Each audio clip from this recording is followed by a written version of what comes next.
पुरुषार्थ के साथ प्रारब्ध भी लगा हुआ है ना। जैसे हमने देखा है कि बहुत अच्छे पढ़े लिखे बच्चे हैं पर उनको नौकरी नहीं मिलती है। ग्रेजुएट उनके पास सर्टिफिकेट है, वो सरकारी नौकरी के पाने के अधिकारी हैं, पर उनका प्रयास जोरदार का रहा पर प्रारब्ध उससे जोरदार निकल गया और उसने नहीं सहयोग दिया।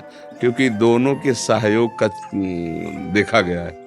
कभी कभी पुरुषार्थ जोर का हो जाता है तो प्रारब्ध हल्का हुआ तो दबा के निकल जाता है, और कभी कभी प्रारब्ध जोर का हुआ तो पुरुषार्थ को दबा देता है। ये बड़ा सूक्ष्म विषय है, अज्ञानी लोग तो कोई भी इस विषय को समझना कठिन है। तो जब ऐसा लगे कि हमारा पुरुषार्थ जोर का रहा तो समझना चाहिए हमारा या सामने वाले का प्रारब्ध जोर कर गया, पुरुषार्थ को परास्त होना पड़ेगा। ऐसा नहीं, जैसे देखो पुरुषार्थ से ही महाराज युधिष्ठिर ने इंद्रप्रस्थ पाया, पुरुषार्थ से ही चक्रवर्ती सम्राट बने, पर फिर प्रारब्ध इतना बलवान हुआ कि जुए के लिए आवाहन हुआ और जुआ के लिए 12 वर्ष का वनवास, 1 वर्ष का अज्ञातवास।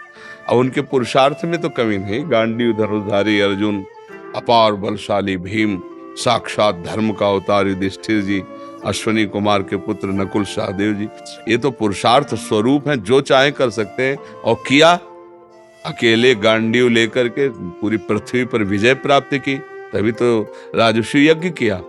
पर सब हुआ तो प्रारब्ध ने पलटा मारा कि 12 वर्ष का वनवास, 1 वर्ष का अज्ञातवास।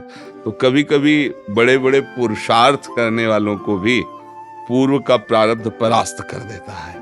तो उसमें फिर निराश नहीं होना चाहिए, हमें हर समय उत्साहित रहना चाहिए कि ठीक है, रात्रि आई है, गुजारा कर लेते हैं, पर दिन तो आएगा ही ना, ये विश्वास रखना चाहिए।